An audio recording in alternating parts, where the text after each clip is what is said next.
मंच पर आसीन माननीय मानव संसाधन विकास मंत्री श्रीमती स्मृति ईरानी जी, उप कुलपति रामकृष्ण मिशन विवेकानंद विश्वविद्यालय श्रद्धेय स्वामी आत्मप्रियानंद जी और मंचासीन मंच से इतर बैठे तमाम भाइयों बहनों, आज प्रथम अंतर्राष्ट्रीय योग दिवस के उपलक्ष्य में जो यहाँ यह आयोजन हो रहा है, इसमें आते हुए, इसमें भाग लेते हुए, इसका हिस्सा बनते हुए मुझे बहुत खुशी हो रही है और मुझे बहुत गर्व भी है कि जिस बात पर पूरी दुनिया गर्व कर रही है, मैं उसका एक हिस्सा बना हूँ। हजारों हजार साल से हिंदुस्तान का नाम, भारत का नाम जिस कारण से रहा है, जिन कारणों से रहा है, उनमें से योग एक बहुत बड़ी देन है दुनिया को।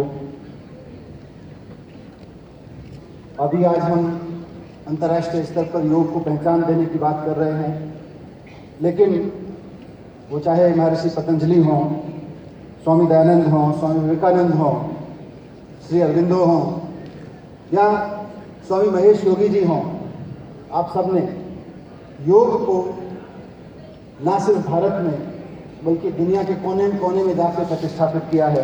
योग की महत्ता को, जीवन में योग के महत्व को लोगों के जीवन से जोड़ के दुनिया के कोने कोने में स्थापित किया है। इसमें कोई संदेह नहीं कि आज हम पूरी दुनिया में, सिर्फ भारत में ही नहीं, योग से विमुख हो रहे हैं और योग से विमुख होने का फल, कारण जो भी हो, उसका नतीजा हमें चारों तरफ दिख रहा है कि हम स्वयं से विमुख हैं, परिवार से विमुख हैं, समाज में एक दूसरे से विमुख हैं, प्रकृति से विमुख हैं। और ये सब इसलिए है, जैसा मैंने मजाक में शुरू में कहा, कि अब हम योगी नहीं हैं, हम वियोगी हैं। हम हर चीज से विमुख हो गए। इसलिए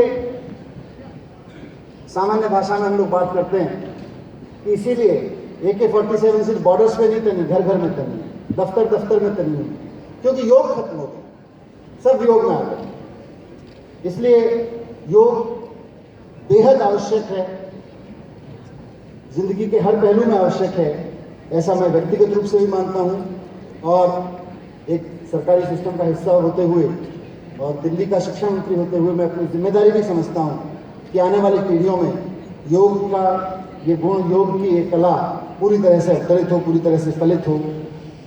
जब हम कहते हैं कि दुनिया में भारत ने योग को पहुंचाया, तो कई बार हमारे सामने बातें रखी जाती हैं कि नहीं साहब, दुनिया में योग तो अलग अलग तरीके से लोग करते रहे हैं, सिखाते रहे हैं, सीखते रहे हैं। कुंगफू हो, जापान, चीन में कुंगफू हो या जापान में शिनशिन दोत्सो जो कलाएं हैं, ये सारी कहीं ना कहीं योग के विकल्प के रूप में प्रस्तुत की जाती हैं। लेकिन एक चीज जो हम देखते हैं कि ये कहीं ना कहीं आत्मरक्षा के लिए, युद्ध कौशल के लिए, इस सब के लिए प्रयोग होने वाली कला है।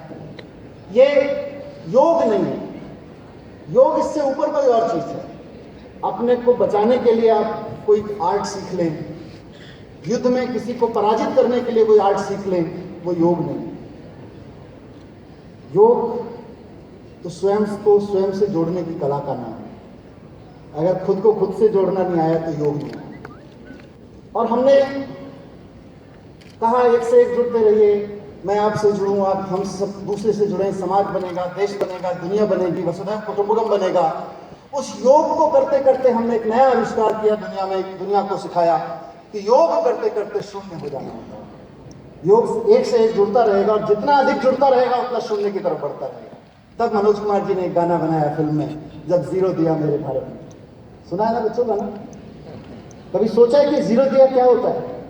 वो जीरो दिया मेरे भारत ने, हम लोग कहते हैं शून्य का आविष्कार किया भारत ने। क्या किया? वो अंडा बनाना सिखाया क्या? क्या किया फिर भारत ने? वसुधैव कुटुंबकम सिखाया। उधर से आवाज आई। वसुधैव कुटुंबकम कैसे हुआ? योग करके। जितना योग करते रहेंगे उतना शून्य की ओर बढ़ते रहेंगे और अंत में शून्य आएगा। योग करते करते शून्य आएगा। ये भारत की खोज है। योग और शून्य दोनों को अलग अलग करके नहीं देखा जा सकता। जब हम कहते हैं कि शून्य की खोज की भारत में, तो योग कर करके की, योग से जुड़ते रहे और अंत में देखा कि सब कुछ शून्य है, मैं खुद भी शून्य हूँ। वो बहुत बड़ा आविष्कार जो हमने जीरो के नाम पे, जीरो दिया मेरे भारत में, या किताबों में अच्छे मार्क्स लाने के नाम पे रट के खो दिया, उसको समझना है, योग को समझना है। इन सब चीज़ों को समझने के लिए योग बहुत बड़ा रास्ता हो सकता है। और देखें, अभी थोड़ा विवाद चल रहा था, मुझसे भी पत्रकार आके पूछते थे, आप क्या कहते हैं, आप तो फलानी पार्टी से हैं, आप क्या कहते हैं। मैंने कहा भाई, योग तो योग है, उसमें कहीं कोई राजनीति नहीं, कहीं कोई वियोग नहीं। और आप देखिए, तमाम धर्मों में, तमाम मान्यताओं में, तमाम संप्रदायों में, प्रथम सिख पुरुष, सिख गुरु आदरणीय गुरु नानक देव जी की अधिकांश प्रतिमाएं आप देखिए, वो आपको सुखासन में मिलेंगी, पद्मासन में मिलेंगी। आप बौद्ध धर्म का देखिए, भगवान बुद्ध को आप स्वयं से साक्षात्कार करते हुए देखिए, वो आपको जिन आसनों में मिलेंगे, वो वहाँ वही योग है जिसकी हम बात करते हैं, जिसके जो हिंदुस्तान की कमाई है, जो हिंदुस्तान का अर्जन है। इस्लाम में नमाज अदा करते समय, मैं अभी आ रहा था अंदर इस सभागार में, तो वहाँ जिस तरह की भाव भंगिमाएं, जिस तरह की अर्चनाएं की जा रही थी, मुझे कोई शक नहीं है कहने में कि वहाँ भी नमाज अदा करते समय जिस तरह की मुद्राएं होती हैं, जिस तरह की मुद्राओं का प्रावधान है, उनका संबंध कहीं ना कहीं योग से ही है। वहाँ भी युक्ति है, वहाँ भी योग का एक प्रयास है। भारत जैसे देश में, हमारे देश में अगर हम चाहते हैं कि हम योग को समझें, दुनिया इस योग को समझे जिसकी मैं बात कर रहा हूँ, तो तमाम मतांतरों को, तमाम संप्रदायों को, तमाम राज्यों को, तमाम सबको सबसे पहले इसको समझना पड़ेगा। ये लकीरें मिटानी पड़ेगी, लकीरें खत्म करनी पड़ेगी, संप्रदायों की, धर्म की, राजनीति की, सरकारों की। ये सब लकीरें मिटेंगी तब योग होगा, तब जुड़ना संभव होगा, वरना जुड़ना संभव नहीं। तो योग की तो ये पहली शर्त है, ये हमारी और किसी पार्टी की शर्त नहीं है, योग की पहली शर्त है कि सब लकीरें मिटानी पड़ेगी, तब योग संभव है। भारत सरकार, अन्य राज्य सरकार, भारत का समाज योग की दिशा में जो भी कदम उठाना चाहता है, योग को जनजीवन में उतारने की दिशा में, एक आम आदमी की जिंदगी में उतारने की दिशा में जो भी कदम उठाने की जरूरत है, हम उसमें पूरे सहयोग देंगे। जहाँ तक दिल्ली का सवाल है, मैं उन लोगों के लिए जो दिल्ली से बाहर से आए हैं, उनकी सूचना के लिए बता देता हूँ कि दिल्ली में हम लोग 6ठी से 12वीं क्लास तक नियमित योग का अभ्यास कराते हैं अपने क्लास में। हर कक्षा के लिए, हर एक क्लास के लिए अलग से आसन कराया जाता है, और करीब 200 तो यहाँ हैं, करीब 450 योग शिक्षक हमारे स्कूल्स में निरंतर योग को जीवन में उतारने की दिशा में काम कर रहे हैं। आपको ये जानकर भी हर्ष होगा, कि खुशी होगी आपको जानकर कि हर साल नेशनल स्कूल गेम्स में लगभग हर साल दिल्ली के बच्चे योग प्रतियोगिता में सबसे पहला स्थान प्राप्त करते हैं। और जब इस साल योगाध्यापकों, कर्मचारियों, देखिए सबको जोड़ना पड़ेगा, मैंने कहा लकीरें मिटानी पड़ेगी, बच्चे, टीचर, अधिकारी, मिनिस्टर, सबकी हमने लकीरें मिटाने की कोशिश की और एक प्रतियोगिता आयोजित की जिसमें टीचर्स, बच्चे, ऑफिसर्स, सब लोग शामिल हुए योग को लेकर। और उसमें बड़ा आश्चर्य होगा, आप लोगों को जानकर खुशी होगी कि हमारी एजुकेशन डायरेक्टर जो शिक्षा निर्देशिका हैं दिल्ली की, वो फर्स्ट आई, उन्होंने पहला स्थान प्राप्त किया। तो मैं उम्मीद करता हूँ कि सम्मेलन में भाग ले रहे 500 योग शिक्षक आपसी संवाद और विशेषज्ञों के द्वारा कही गई बातों से समृद्ध होकर निकलेंगे और अपने अपने विद्यालय में जाकर नए जोश से योग में सहयोग देंगे। अभी मैं आदरणीय मंत्री महोदया से बात कर रहा था और उनसे मैंने रिक्वेस्ट भी किया कि हम लोग शिक्षा को लेके काफ़ी कंफ्यूजन में हैं। जिंदगी को जीने की जो सबसे ज़रूरी चीज़ें हैं उनको हम एक्स्ट्रा करिकुलम कहते हैं, और जो ऑप्शनल हैं, आप फिजिक्स ना पढ़ें ज़िंदगी ना चले, ऐसा नहीं हो सकता। आप मैथमेटिक्स ना पढ़े जिंदगी ना चले, ऐसा नहीं हो सकता। आप इंग्लिश ना पढ़े जिंदगी ना चले, ऐसा नहीं हो सकता। लेकिन अगर आप स्पोर्ट्स में ना करें, अगर आप योग ना करें, अगर आप संगीत में सीखें, तो जिंदगी में कुछ अधूरा रह जाता है।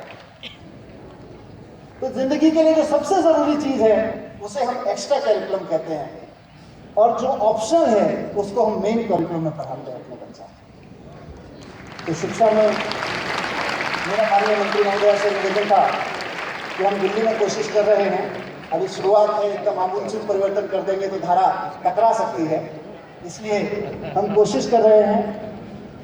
मेरा अपना विश्वास है, मैंने किताबों को, मेरा बच्चा भी छोटा है, स्कूल में पढ़ता है, उसकी भी मैं किताबें देखता हूँ, शिक्षा मंत्री के नाते भी पुस्तकें देखता हूँ, और मेरा पूरा भरोसा है कि जिसको मेन करिकुलम कहते हैं ना, आज अगर आप मुझे छूट दें, मैं व्यक्तिगत रूप से काम करके इसमें 50% की कमी ला सकता हूँ, इसमें से 50% को कट ऑफ करके रह सकता हूँ, ऐसा मेरा भरोसा है।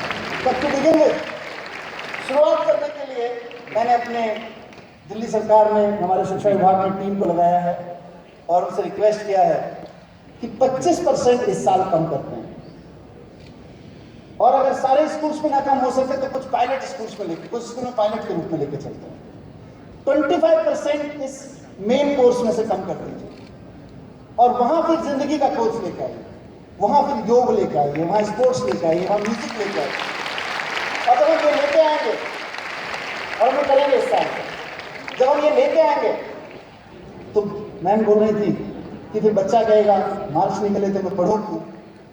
ये किताबें आपने आज इनॉग्रेशन में इनका अनावरण कर दिया, लेकिन साहब मेरे पढ़ने के लिए तब है जब मार्कशीट में इनका लिखा हुआ है, इनका नाम लिखा गया, नहीं तो क्या फायदा। आपने सिखा दिया है कि मार्कशीट के नंबर ही काम आते हैं जिंदगी में, तो ठीक है, शिक्षा में ये बदलाव भी जरूरी है, ये भी कर लेते हैं। तो मेरा निवेदन है भारत सरकार से, HRD मिनिस्ट्री से, कि जब हम ये प्रस्ताव तैयार करें, आपके साथ मिलकर, आपका मार्गदर्शन भी चाहिए, आपका अनुभव है उस सब में, भारत सरकार में बहुत सारे लोग ऐसे हैं, NCERT का उसका अनुभव भी चाहिए, उसके अनुभव से सबको मिला के जब हम इस नतीजे पे पहुंचे कि क्या वो 25% है जिसको हम अभी छोड़ सकते हैं, और क्या और है जिसको 25% के गैप के लिए जोड़ दें, योग जोड़ें, थिएटर जोड़ें, स्पोर्ट्स जोड़ें, सब कुछ जोड़ेंगे, तो फिर उसको मार्क्स भी दे दें, बच्चे को फिर वो मेन कोर्स में लगे, बच्चे को लगे कि ये यहाँ से भी कैरियर बनेगा, यहाँ से भी जिंदगी चलेगी। ये भी जिंदगी के लिए उतना ही जरूरी है जितना फिजिक्स पढ़ना मुझे बताया गया था, जितना मैथमेटिक्स, अंग्रेजी, हिंदी पढ़ना बताया गया था, जितना मुझे इतिहास पढ़ना जरूरी बताया गया था, उतना ही जरूरी है। तो वो प्रयोग हम करेंगे, उसमें मुझे पूरी उम्मीद है कि आज जो 200 टीचर्स हमारी तरफ से, दिल्ली सरकार की तरफ से योग शिक्षक यहाँ पर हैं, वो इस पाठ्यक्रम के आलोक में 2 दिन की वर्कशॉप में शामिल होंगे, और जो पाठ्यक्रम आज मेरी उपस्थिति में यहाँ रिलीज किया गया है, यहाँ तैयार किया गया है, हम इसी सत्र से इसको पूर्णतः या इसको कुछ अंश के साथ में इसको दिल्ली सरकार के विद्यालयों में लागू करेंगे, ऐसा मेरा पूरा भरोसा है। और मैं ऐसा आश्वासन भी दे सकता हूँ कि इसमें हमें कोई गुरेज नहीं है, क्योंकि हम, जैसा मैंने कहा कि जब 25% खाली करेंगे तो कुछ ज़रूरी चीज़ें डालेंगे, और मुझे पूरी उम्मीद है, मैंने भी थोड़ा थोड़ा देखा है नोट्स को, कि इसमें से बहुत कुछ ऐसा होगा जो जिंदगी के मेन कोर्स में शामिल होगा।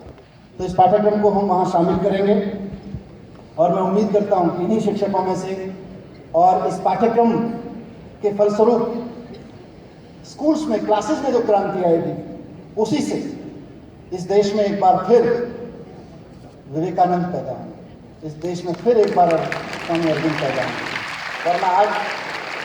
वरना आज इस देश के हालात को देख के लगता नहीं, इस देश में कभी बुद्ध पैदा हुए थे, इस देश में कभी गांधी पैदा हुए थे, इस देश में कभी ईसा पैदा, इसमें मदर टेरेसा जैसे लोगों ने काम किया था, ये कभी लगता नहीं। अगर इसको लगाना है तो योग को लाना जरूरी है, और योग को लाना है तो क्लासरूम्स तक लेके जाना जरूरी है।